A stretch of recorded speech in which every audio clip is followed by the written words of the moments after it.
मन की प्रसन्नता बहुत बड़ा तप है। हर समय मन को प्रसन्न रखना बहुत बड़ी साधना है, बहुत बड़ा लाभ है जिसका हर समय मन प्रसन्न रहता है। जानते हो किसका मन प्रसन्न रहता है?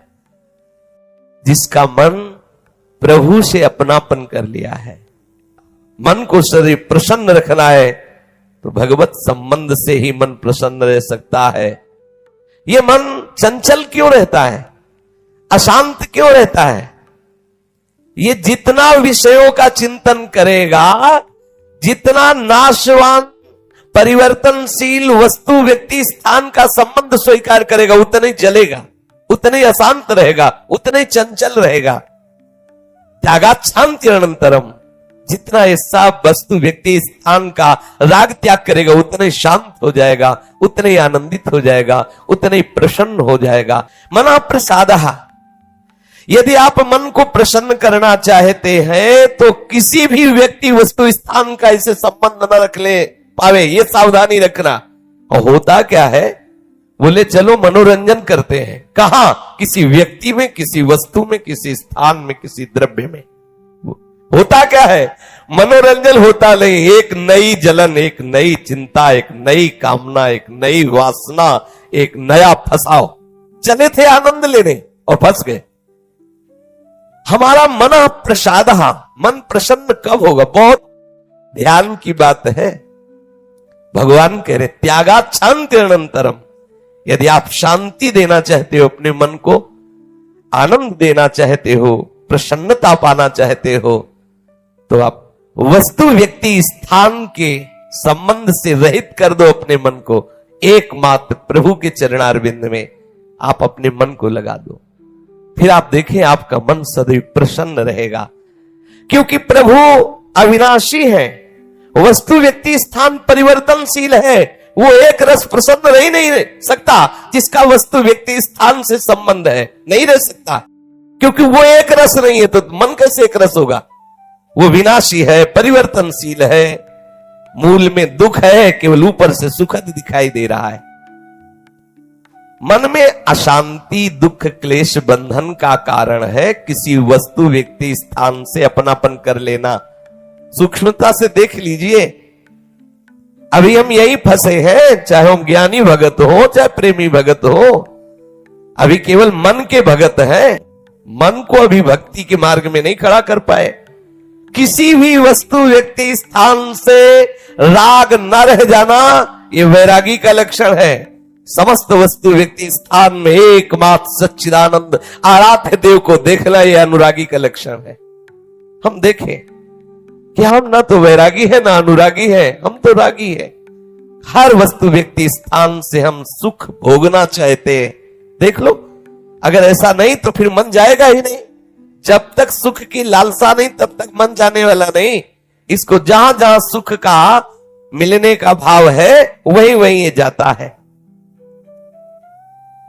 जब धन, संपत्ति, स्त्री, पुत्र, नाना प्रकार की भोग सामग्री, इनमें हम अपनापन कर लेते हैं तो मन हमारा चंचल हो जाता है।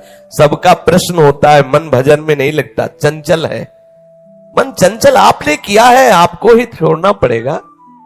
आपने वस्तु व्यक्ति स्थान से संबंध कर लिया है, वो चंचल, परिवर्तनशील, नाशवान, वही लक्षण मन को आ रहे। वो आप अविनाशी प्रीतम से अपना संबंध कर लो, देखो कितना आनंद मन में रहता है, कितनी प्रसन्नता रहती मन में। भगवत चरणारविंद का आश्रय लेने वाला हर समय प्रसन्न रहता है, ये पहचान है।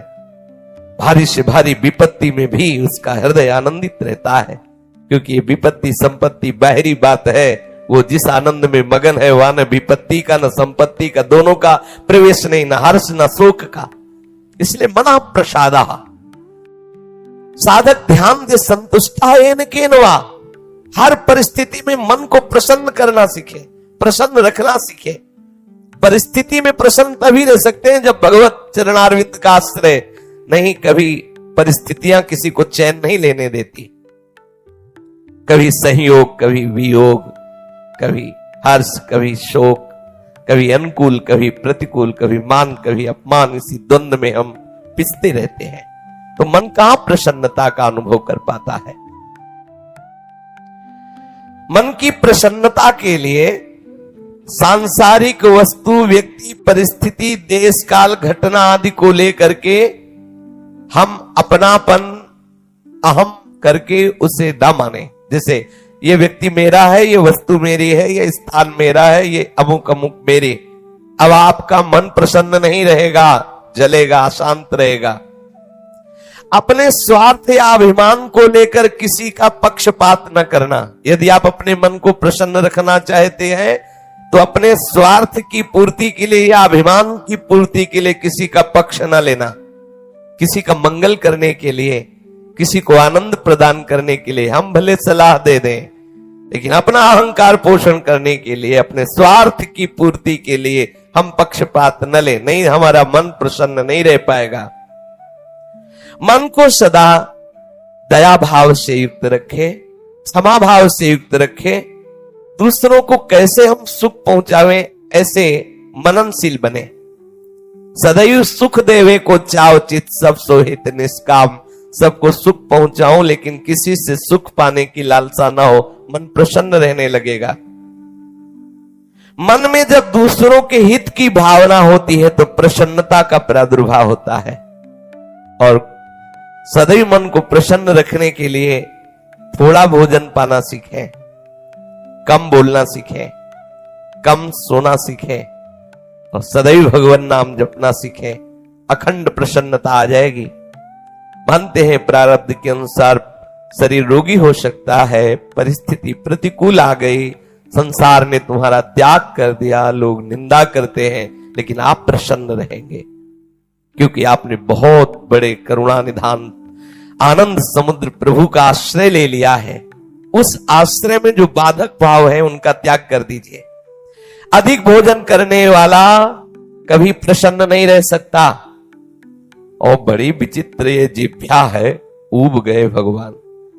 रोज इसे पवाओ, लेकिन रोज नए नए पदार्थ, पेट बढ़ता चला जा रहा है, मांस पेशियां बढ़ती चली जा रही, कब्ज बढ़ती चली जा रही है और जिह्वा खाते खाते बूढ़ी होने जा रही, फिर भी और खाओ और खाओ। पता नहीं कब तक खाओ खाओ खाओ। भोजन पर साधक ध्यान दे, नहीं तो आनंद का जो विषय मन की प्रसन्नता है वो आप नहीं धारण कर पाएंगे। बोले हित परमित भोजी, थोड़ा सरल, स्वाद रहित, स्वास्थ्य वर्धक, सतोगुणी भोजन पाया जाए। स्वाद रहित भोजन बहुत आवश्यक है भजन मार्ग में, बहुत आवश्यक। ये अधिक मीठा, चटपटा, खट्टा, ये वो सब कामोत्तेजना पैदा करता है, कब्ज बनाता है, मन को चंचल करता है। कई तरह के भयानक ऐसे दोष जो हमारी साधना में हानिकारक है। पक्का समझ लीजिए, ये अनुभूत बात कहते हैं। भोजन जितना सरस होगा, भजन उतने चौपट होगा। पक्का समझ लो।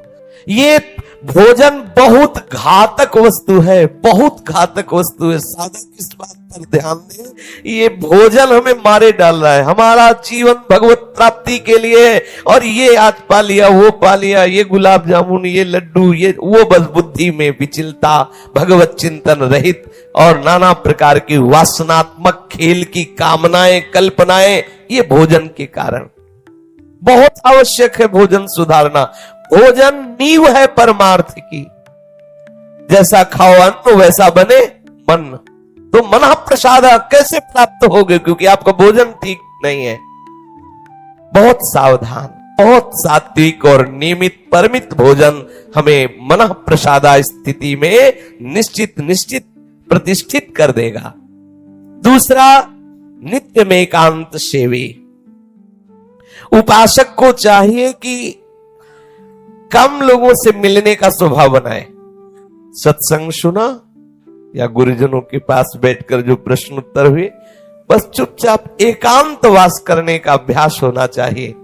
हर समय हम किसी से बात करते रहे, हर समय हम किसी से मिले रहे, हर समय कोई हमारे समीप रहे, तो हमारी अंतर्मुखता नहीं हो। भले वो हमसे बात न करे, लेकिन हमारी अंतर्मुख वृत्ति में वो बाधक हो जाएगा। इसलिए साधक को चाहिए कि एकांत से भी बनने का स्वभाव बनाए, ज्यादा किसी से बात नहीं कर। वैसे बात करने का नियम तभी रखना चाहिए जब कोई आपसे प्रश्न करे और प्रश्न का उत्तर आवश्यक है देना, उत्तर देने से उसका मंगल होगा तो ही बात करें, नहीं ना करें।